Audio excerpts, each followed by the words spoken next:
কারণ এই ড্রেনটা অবিলম্বে দ্রুত করার দরকার, না হলে ওখানে মানুষ চলাফেরা করতে পারছে না। এটা ড্রেনটা সমান হয়নি, যা তাই করে চলে গেছে তা। ওরা এসে বললো আজ করব, কাল করব, পরশু করবো, এরকম করে রোজ ঘুরোচ্ছে। এসেছিল বিডিও অফিস থেকে, আচ্ছা, এসে সবকিছু লিখে টিকে সব কাগজে সই, কোথা থেকে হবে, ওখান থেকে এই পর্যন্ত হবে, কোন বেগে হবে, একদম পুরো ঢালাই হবে, ওখানে চেম্বার হবে, এখানে হবে, কোনো লোকের কোনো অসুবিধা হবে না।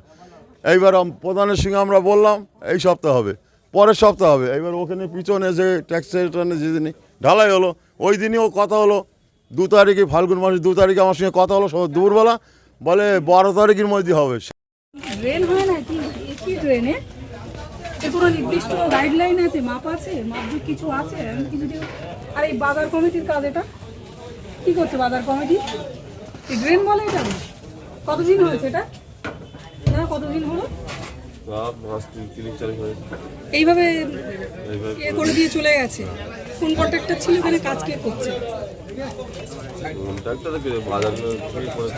বাজার কমিটি থেকে করেছে। তারা বাজার ব্যবসাদার, তারা মারাত্মক অভিযোগ করলেন যে নালার মতন ড্রেন তৈরি করা হয়েছে, এক বেগতে কোনো ড্রেন কোনোদিন কি হয়, কি বলবেন?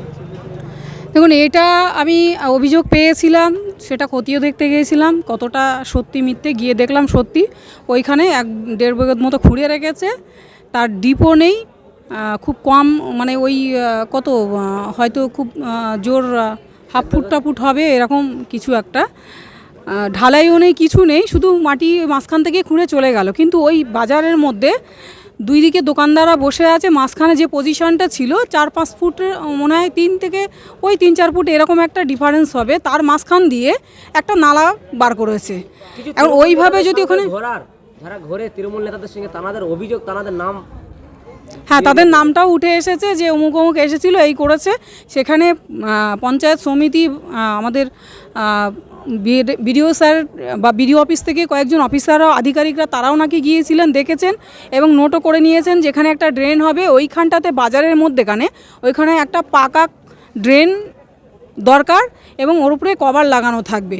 এমন পরিস্থিতি আমি শুনলাম, ওখানকার মানুষ অভিযোগ করেছে যে প্রতিদিন মানুষজন ওখানে পড়ে যায়, পড়াটাও স্বাভাবিক।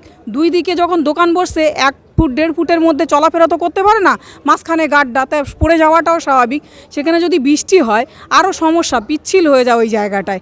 ওখানে তো খোলা জায়গা, ওখানে তো ছাদও নেই যে ছাদের তলায় মানুষ দাঁড়িয়ে থাকবে, তাহলে পুরো রাস্তাটাই একদম অকেজো করে দিয়েছে। তো এই তৃণমূল মানে সরকার বা এই শাসক দলের নেতারা যারা বারবার বলে যে আমরা উন্নয়ন করছি, আমরা উন্নয়ন করছি, দিদি উন্নয়ন করছে, এটাই কি তাদের উন্নয়ন?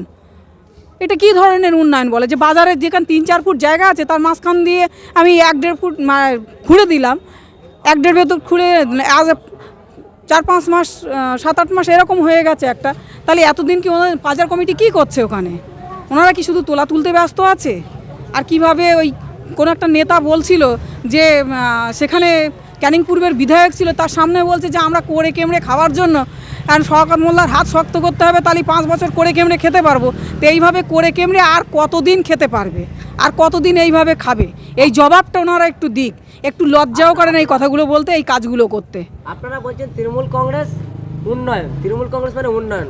আগামীকাল দেখলাম, গতকাল যে দেখলাম যে একটা তৃণমূল নেতা বলছেন যে যদি ঘাস ফুল বেঁচে থাকে তাহলে আমরা করে কেমনে খেতে পারবো। উন্নয়ন নেতাদের হচ্ছে, সাধারণ জনগণের কিছু হয় না। গিয়ে তো দেখলাম সাধারণ জনগণের কিভাবে হয়রানি দেওয়া হচ্ছে, তাদের শোষণ করা হচ্ছে, অত্যাচার করা হচ্ছে, তাদের উপরে জুলুম করা হচ্ছে, তাদের কণ্ঠটাকে রোধ করা হচ্ছে। বেশি কিছু বললে তাদের উপরে অত্যাচার চালানো হয়, যেরকম ইংরেজ সরকার চালাতো না, এরা তার কেউ ছাপিয়ে গিয়েছে। এরা বারবার বিজেপির কথা বলে, উত্তরপ্রদেশের উদাহরণ দেয়, কিন্তু বাংলা উত্তরপ্রদেশকে ছাড়িয়ে গিয়েছে এই মুহূর্তে। আপনার সন্দেশখালী থেকে শুরু করে আর বিভিন্ন জায়গায় দেখেছেন যে কিভাবে মানুষের উপরে অত্যাচার করে, কিভাবে দমিয়ে রাখা হয়েছে। তবে এই দমানোটা বেশি দিন যাবে না, মানুষ একটা সময় আওয়াজ তুলবে।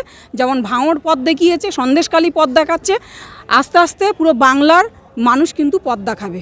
কি ভিডিও জানাবেন এই যে অভিযোগ? অবশ্যই আমি স্যারের সঙ্গে আমি জানাতেই এসেছি, ওনার সঙ্গে কথা বলবো এই বিষয়ে, ওনার কি মতামত, উনি কি বলেন সেটা আমার জানার আছে।